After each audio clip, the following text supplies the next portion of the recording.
제가 위대하신 하나님이라고 위대하고 강하신 주님, 이게 우리 복음성가 제목이기도 합니다만은 오늘 이 본문 내용을 보면 하나님은 참 위대하시고 강하신 하나님이다라고 말씀을 할 수밖에 없어요.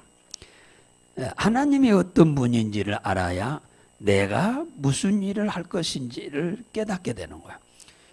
하나님이 주신 은혜가 무엇인 줄 알아야 내가 그 은혜에 어떻게 부응해야 할 건가를 우리가 깨닫게 된 거예요. 그러니까 하나님이 주신 은혜를 모르면 우리는 어떻게 살아야 할 것인가를 모릅니다. 그래서 오늘 이 말씀을 통해서 하나님이 우리에게 주신 은혜가 얼마나 큰지, 하나님 어떤 분인지를 좀 살펴보도록 하겠습니다. 1절에 보면은 이런 말을 합니다.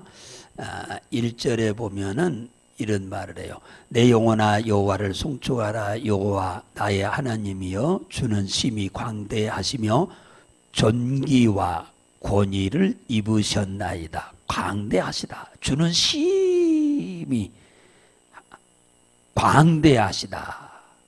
광대라고 하는 말은 이제 히브리어로는 가달이란 뜻인데 크신 하나님이다. 강하신 하나님이다. 그 말이에요.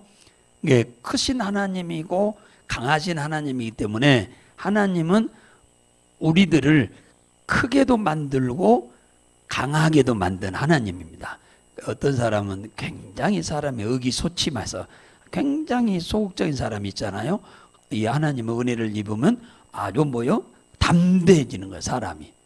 하나님이 크시고 강하신 하나님이니까 우리들도 크게도 만들고 강하게도 만드시는 하나님이십니다. 그래서 여호수아에게 하나님이 뭐라고 하면 강하고 담대하라 그랬어요. 강하고 담대하는 것은 내 힘으로 되는 게 아니고 하나님이 강하게 하고 담대한 은혜를 주셔야 합니다. 할렐루야. 주시면서 하라고 하는 거예요. 두 번째는 뭐냐면 존귀와 권위를 입으셨다. 이 존귀라고 하는 말은 하나님의 위엄입니다. 하나님의 위엄. 위엄이라고 하는 말도 우리가 잘 쓰는 말이 아니기 때문에 일상생활에 조금 다른 말로 말하면 하나님의 빛나는 용모. 그러게 하나님의 빛나는 용모. 그러니까 하나님의 몸체에서 뭐가 난다? 빛이 난다. 그 말이에요. 그 다음에 권위라는 말은 하다르란 말인데 하나님의 이 당당하심 그 말이에요. 하나님은 우리 인간한테 쫄 일도 없잖아요. 마귀와 사단한테 예수님이 쫄 일도 없지요. 당당하신 하나님이셔요. 그 몸에서는 빛이 막 나시고 그분은 당당하신 위엄 있으신 분이시다. 그 말이에요. 2절에 보면은 뭐라고 하느냐면 주께서 옷을 입음같이 빛을 입으시며 하늘을 휘장같이 삼으셨다.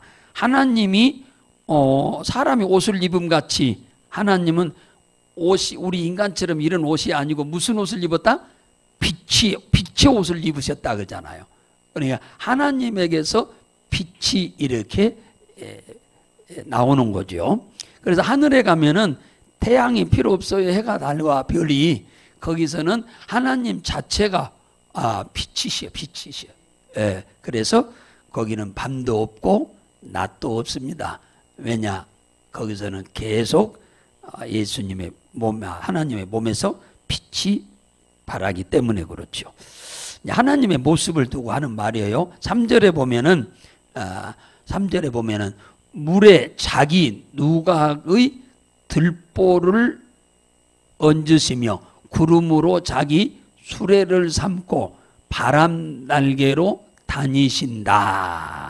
그랬어요. 이게 우리는 자동차를 타고 다니든지 자전거를 타고 다니든지 비행기를 타고 다니잖아요. 사람은. 그런데 하나님은 뭘 수레로 삼느냐? 구름을 수레로 삼고 다니신다 그랬어요. 그래서 예수님이 출애굽한 이스라엘 백성 앞에 항상 나타날 때 구름 가운데 나타났어요. 항상. 불 가운데 항상 나타나서, 그러니까 낮에는 구름 기둥, 밤에는 불 기둥, 그 안에 항상 하나님이 나타나셨어요. 그래서 구름으로 자기 수레를 삼고 바람으로 날개를 삼아서 날아다닌다 그랬어요. 그래서 바람으로 자기 사자를 삼는 뭡니까? 천사를 말하는 거예요. 이게 천사가 바람도 일으킨다 그 말이에요. 그래서 출애굽하면서 홍해 바다를 가르고 그 뻘바닥을 밤새 동풍을 일으켜서 바람을 일으켜서 말리셨어요. 그러면 그때 말린 이가 누구요? 천사가 그런 거예요. 천사가 그 뻘을 밤새 동풍을 일으켜 가지고 그 천사가 뻘을 신장로처럼 만든 겁니다. 하나님이 일을 그렇게 하신다 그 말이에요. 그 다음에 7절에 보면은 4절에 보면은 화염으로 사역자를 삼는다. 불로도. 6절 땅은 바다를 덮으셨다. 고로 물이 산들 위에 있다. 원래는 하나님이 세상을 만들 때 땅을 이렇게 만들었는데 바다에 가면은 육지에 있는 산처럼 바다 안에도 산이 그대로 있습니다. 똑같아요. 그게 물로 덮여 있을 뿐이요. 얕게 만들어 가지고 덮여 있어. 그러니까 바다가 뭐 평평한 그런 평지가 아니고 이 산과 똑같습니다. 우리 육지의 산처럼 바다 안에도 산이 있고 계곡이 있고 다 평지가 있고 다 그렇습니다. 그리고는 하나님이 물로 덮어서 그렇게 생긴 거예요. 그러니까 산에만 무슨 어떤 자원이 있는 게 아니라 바다 안에도 자원이 있는 거예요. 그 산 속에 원래 있던 것이죠. 그 다음에 이 9절에 보면은 물의 경계를 정하시고 넘치지 못하게 하셨다. 물이 절대로 육지로 못 넘어오게 하나님이 하셨다는 거예요. 넘어오면 사람이 죽지요. 그래서 바닷물이 육지로 절대로 올라오지 못하도록 하나님이 딱 정하셨다. 그 말에 정하셨다. 이게 넘어오는 것을 우리는 쓰나미라고 그러잖아요. 육지로 바닷물이 올라오면 이거 쓰나미라고 그래. 그러면은 그 사람 싹 쓸어버리잖아요. 그래서 하나님이 육지로 올라오지 못하게 했어요. 근데 쓰나미가 오거든. 왜 오냐 하니까 그건 하나님이 심판의 도구로 쓰기 위해서 그런 거예요. 심판하는, 죄를 많이 지은 그들을 심판하기 위해서 바닷물이 육지로 올라오게 만드신 거죠. 그래서 그냥 쓸고 가버리잖아요. 그래서 물의 경계를 정하시고 절대로 물이 육지로 넘치지 못하게 했다. 심판하는 지역을 빼고는 그렇다 그 말이에요. 하나님이 일반적으로. 그 다음에 10절에 보면은 샘을 골짜기에서 솟아나게 하셨다. 샘은 대개 어디에 있어요? 골짜기에 있잖아요. 옹달샘이든. 샘은 물은 대개 뭡니까? 능선에 있기보다 골짜기에 있지요. 골짜기마다 하나님이 물이 흐르도록 그렇게 다 해놨다 그 말이야. 그래서 사람과 짐승들이 마시게 했다. 11절에 그러죠. 물 없으면 못 살죠. 그 신기한 게 바다에 섬에 가면은 자그마한 섬, 그 무인도 자그마한 섬에도 그 가운데서 물이 나오는 거 보면 신기하죠. 더 뺑 둘려서 바닷물인데 그 안에서 물이 생수가 솟아나는 거 보면 신기한 거예요. 하나님이 그렇게 다 만들어 놨다고 그러잖아요. 그 다음에 12절에 보면 공중의 새들이 나뭇가지에 깃들며 소리를 내게 했다. 지금 이 104장은 하나님이 어떤 분이며 하나님이 하신 모든 창조를 하셨던 사건들을 쫙 지금 이 얘기를 지금 하고 있어요. 다른 데서는 전혀 이런 얘기를 언급하지 않고 있는데 창세기에도 이렇게 언급 안 해요. 하나도. 근데 여기서는 그 구체적인 얘기를 전부 다 언급을 하고 있죠. 공중의 새들이 나뭇가지에 깃들며 소리를 내게 했다. 그 13절에 보면은 산에 물을 주신다 그러잖아요. 산에 13절 보면은 그러잖아요. 저가 그 누각에서 산에 물을 주시니 주의 행사의 결과가 땅에 풍족하리로다. 비가 내려야 농사가 잘 돼서 열매를 풍성하게 맺지요. 14절 가축을 위하여 풀이 자라고 사람을 위하여 채소를 자라게 하고 땅에서 식물이 자라겠다 그러잖아요. 이게 가축을 위해서 풀을 자라게 했다. 하나님이 사람을 위해서 채소가 자라게 했다. 그래서 땅에서 식물이 또 자라게 하셨다. 그렇게 얘기하잖아요. 이런 것이 그러니까 우연히 된 게 아니라 하나님이 일일이 다 만사를 다 관여하셨다라고 하는 것을 지금 여기에서 말씀하고 있는 거죠. 그러니까 이 성경을 104장을 읽으면 읽을수록 하나님은 참 위대하신 하나님이다라고 말할 수밖에 없는 상황이지요. 5절에 보면은 사람을 기쁘게 하기 위해서 포도주를 주고 얼굴을 윤택하게 하기 위해서 기름을 주고 마음을 힘있게 하려고 양식을 주었다 그잖아요. 그러니까 하나님이 왜 포도주를 만들었냐? 왜 기름을 만들었냐? 기름이면 감람유 같은 기름이죠. 기름을 왜 주었냐? 또 양식을 왜 주었냐? 우리 살게 하기 위해서죠. 자, 17절 보면은 새들은 잣나무로 집을 짓는다 그잖아요. 새들은 새들이 그 속에 깃들이며 학은 잣나무에 집을 삼는도다. 예, 하나님이 새들을 만들어서 나무에서 기거하고 살도록 하신 거죠. 18절에 높은 산은 산양을 위함이고 바위는 너구리의 피난처로 주었다. 그러니까 산양들이 들에서요 뭡니까? 평지에서 산양들이 삽니까?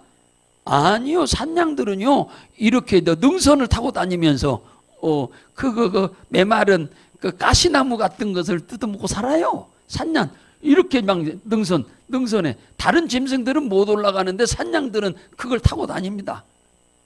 하나님이 그렇게 하셨다고 그러잖아요. 19절에 보면은 달로 하여금 절기를 정했다. 봄, 여름, 가을, 겨울을 달 하나님이 달로 인해서 하나님이 절기를 정했다. 그렇게 얘기합니다. 사철을.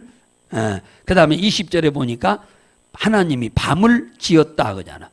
밤을 주께서 흑암을 지어 밤이 되게 하시니 삼림의 모든 짐승이 기어 나온다. 짐승들은 대개 낮에 활동합니까? 밤에 활동합니까? 밤에 활동하도록 많이 지었다고 그러잖아요. 그리고 그때는 사람이 나가서 일하고 밤이 되어서 사람은 집에 들어오면 짐승들은 산에서 나와서 활동하게 하셨다 그럽니다. 자, 22절에 보면은 해가 돋으면 짐승이 산으로 들어가고 사람이 밖으로 나와 노동하며 저녁까지 수고하게 하셨다. 그렇게 말합니다. 25절 바다를 크고 넓게 만들고 그 속에 동물 곧 생물이 무수하게 했다 그잖아요. 바다 속에 바다가 넓어요? 육지가 넓어요? 바다가 더 넓지요. 육지보다. 안 그래요? 더 넓어요. 그 안에 전부 하나님이 뭐가 살도록 했어요? 생물이 고기들이 전부 살도록 했다. 무수하게 어마어마하게. 누구를 위해서? 사람을 위해서죠. 자, 26절 바다에는 뭐가 다니고? 선척, 배지요.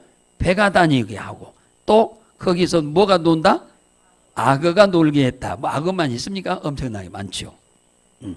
자, 29절에 보면은 바다의 고기도 그죠? 낮이 하나님이 얼굴을 숨기면 떨고 주께서 그들의 호흡을 취하신즉 흙으로 돌아간다. 그러니까 하나님이 얼굴을 가린단 말은 구름으로 이제 가린다는 그 의미지요. 그러면 뭐요? 고기들이 추워한다 그 말이죠. 하나님이 얼굴을 숨기면 떨고 주께서 그들의 호흡을 주관하신다. 보세요. 이 바다에 있는 고기들의 생명도 하나님이 취하신다 그러잖아요. 취해. 그러면 그것이 죽어 흙으로 돌아간다 그러잖아요. 그러니까 사람만 하나님이 관여하는 게 아니고 모든 생명체는 하나님이 전부 관여하신다 그 말이에요. 바닷속에 있는 고기 다 관여한다고 하잖아요. 날아다니는 참새 참새도 하나님이 관여한다고 그러잖아요. 참새까지도 다. 그러면 참새만 관여하고 다른 거 안 한다는 말이 아니라 가장 하찮게 보이는 참새도 관여하는데 다른 것은 말할 것도 없지요. 바다에 있는 고기도 보세요. 베드로가 고기를 못 잡고 있는데 빈 그물로 있는데 예수님이 저 깊은 곳에 그물을 던져라고 하니까 그물을 던졌더니 던지자마자 그물이 막 딸려 들어가는 거예요. 그러니까 베드로가 그물을 던지기 이전에 이미 하나님은 그 갈릴리 바다에 있는 고기들한테 그물이 내려오면 빨리 준비했다가 들어가거라 이미 명령이 내려진 거죠. 그러니까 베드로의 그물이 내려치자마자 고기들이 요이 똥 하고 그냥 삽시간에 기어 들어간 거예요. 그러니까 그냥 고기가 그냥 뭐요? 그물이 막 끌려간 거예요. 그걸 땡기려고 하니까 그물 잃어버릴까 봐 땡기려고 하니까 막 찢어지는 소리가 나니까 옆에 있는 친구 오락에서 그물을 올릴 수 없고 그냥 어머니가 퍼서 담았다. 배에다가 담았다 그러잖아요. 하나님이 당신의 형상과 모양을 닮은 우리의 생사만 하나님이 관여하는 게 아니고 바다에 있는 고기들까지도 다 생사를 이미 주관하시는 하나님이니 얼마나 대단한 분이요. 그것들에 비하면 우리는 말도 못하게 귀한 존재예요. 할렐루야. 그런 것에 비하면 비교할 조가 안 될 정도로 우리들은 귀한 존재죠. 30절에 보면은 바다의 짐승도 생물도 하나님이 누가 창조했다고 그러잖아요. 그러죠? 하나님이 거기 나오잖아요. 주의 영을 보내어 저희를 창조하사 지면을 새롭게 하신다. 자, 이런 하나님이 하신 일들 지금까지는 어디에도 이런 얘기가 기록된 데가 없어요. 창세기에 하나님이 세상을 창조했다면서 그냥 하나님이 창조했다. 고기 창조했다. 하늘의 새 창조했다. 그것으로 끝나지 이렇게 구체적인 설명이 돼 있지 않아요. 창세기 1장 2장에도. 그런데 오늘 이렇게 구체적으로 이렇게 설명을 해 놓은 이유는 우리들로 하여금 이 위대하고 강하신 하나님께 우리는 어떠한 삶을 살아야 할 것인가를 가르쳐주고 있는데 그게 첫 번째 해야 할 일이 뭐냐 하면은 여호와를 송축하라 그래. 1절에 그래서 내 영혼아 여호와를 송축하라. 송축이란 말은 우리 일상에 별로 사용을 안 하는 언어잖아요. 송축이란 말을 어디다 썼습니까? 언제 쓸 데가 없어요. 우리 일상에는. 이 송축이라고 하는 말은 바라크란 말이에요.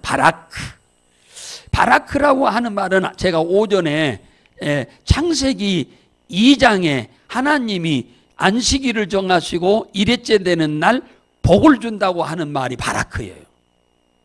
그래서 이 바라크는 하나님이 우리가 하는 모든 일을 잘 해낼 수 있는 능력과 힘을 공급한다. 그렇게 제가 오전에 설명했어요. 그 하는 일이 뭐요? 돈 버는 일.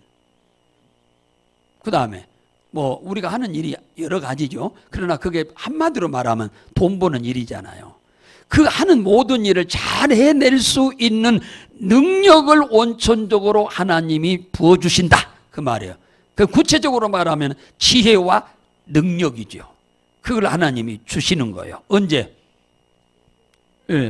복으로 주의를 성수하는 자에게. 그런데 여기 송축이란 말이 바로 이 바라크란 말이에요.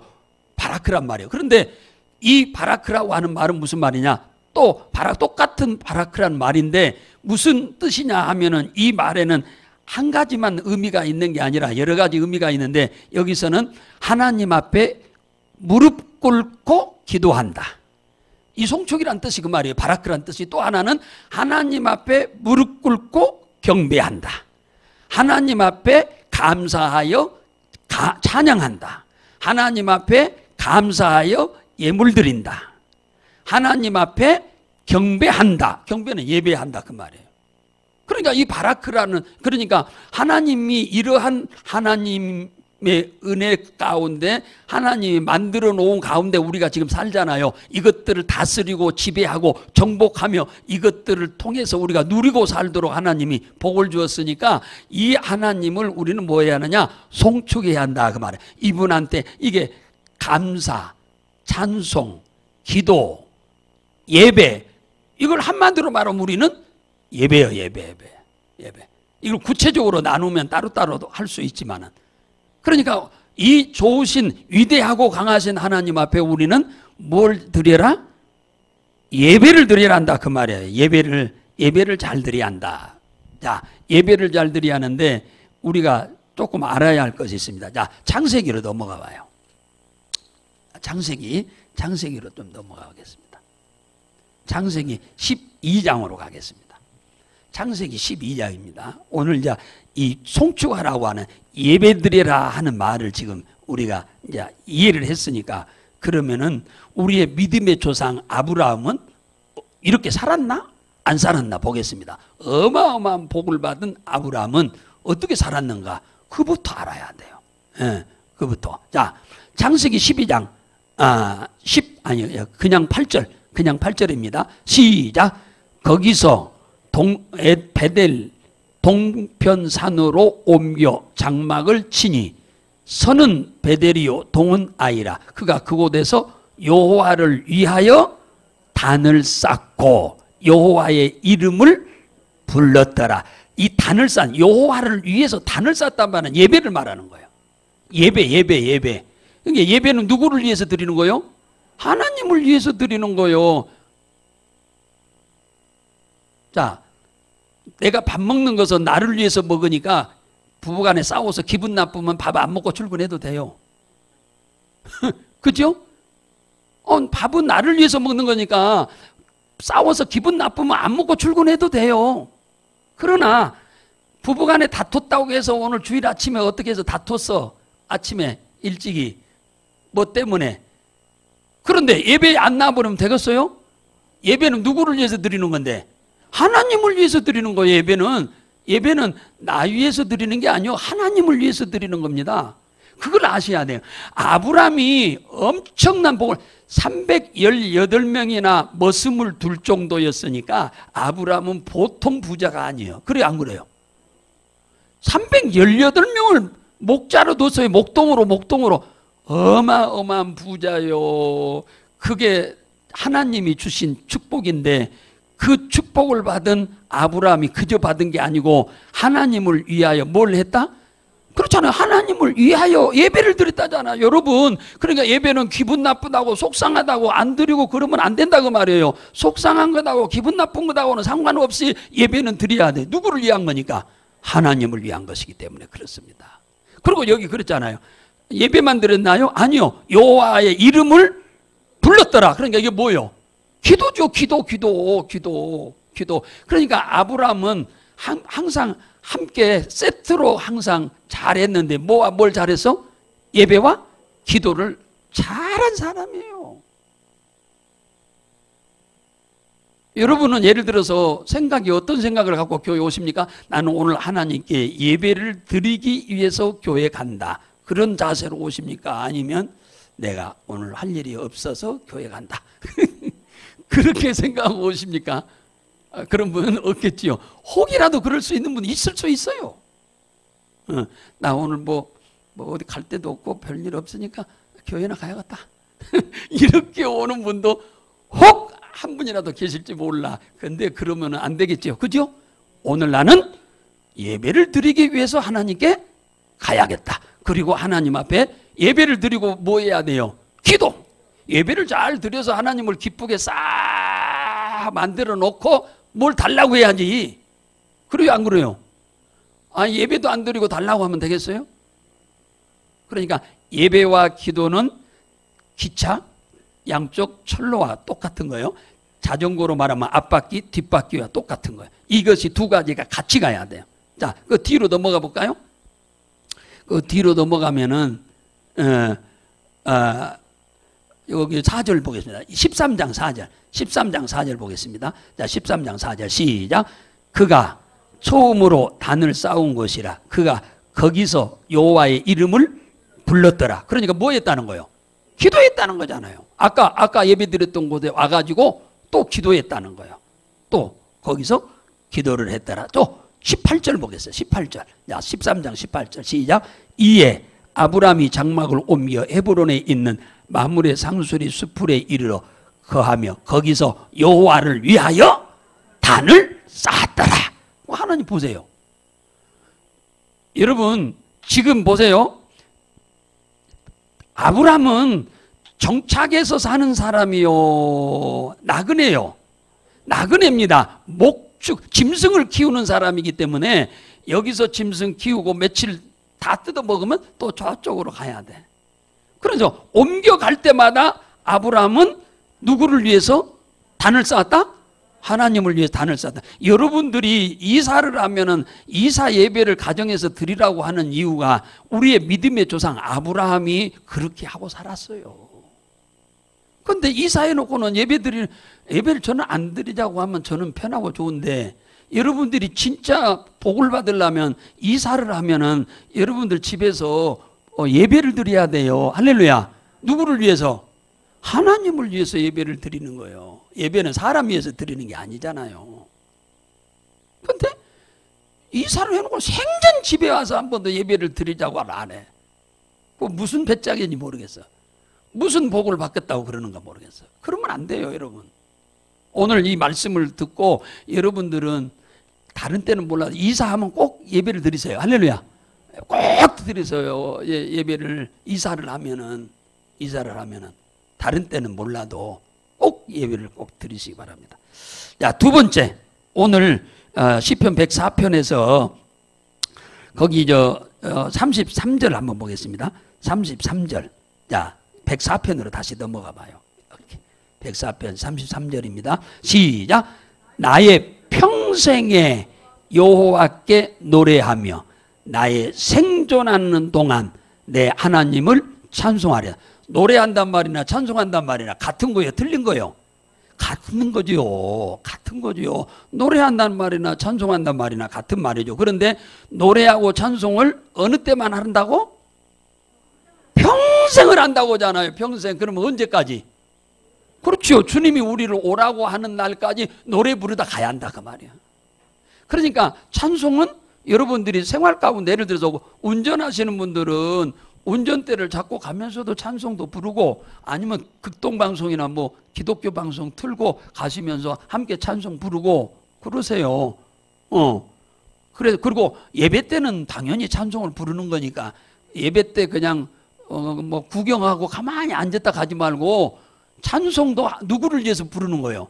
하나님 위해서 부르는 거예요. 나 위해서 부르는 거 아닙니다. 옆 사람 기분 좋으라고 부르는 게 아니에요. 어떤 분위기 맞추기 위해서 노래하는 게 아니에요. 하나님을 위해서 드리는 거예요. 예배도 하나님을 위해서, 기도도 하나님을 위해서, 찬송도 하나님을 위해서 드리는 거예요. 감사도 하나님을 위해서 드리는 거잖아요. 그러니까 여러분들이 예배 11시 예배면은 30분 전부터 와서 찬송을 합니다. 우리 찬송팀이. 여러분들 좀 빨리 오세요. 오셔서 좀 찬송 좀 부지런히 좀 부르세요. 찬송 부르는 시간이 무슨 쓸데없는 시간인 줄 알고 시간 다 되면 그때 다 빠끔 이렇게 들으려고 그러는데 그러지 말고 일찍이 좀 오세요.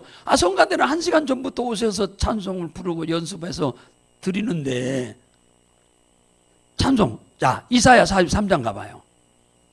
이사야 43장. 우리는 그냥 많은 것을 아는 것이 중요한 게 아니고 우리가 어떻게 행동하느냐가 중요해요. 이사야 43장 한번 보세요.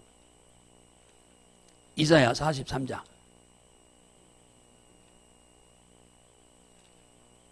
자, 43장 보시겠습니다. 21절. 자, 시작. 이 백성은 내가 나를 위하여 지었나니, 만들었다 그 말이에요.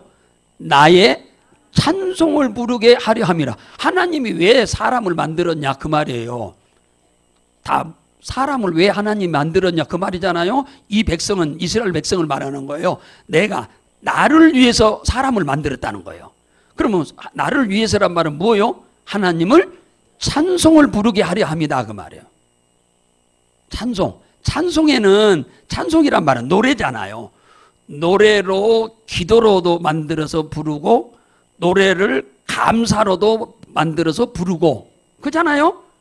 기도 찬송가가 그렇다고 말이에요. 어떤 것은 완전히 기도로만 만들어진 찬송이 있고 어떤 것은 하나님이 이렇게 훌륭하신 분이라고 하는 것을 칭찬하는 가사로 부르는 노래가 있어요.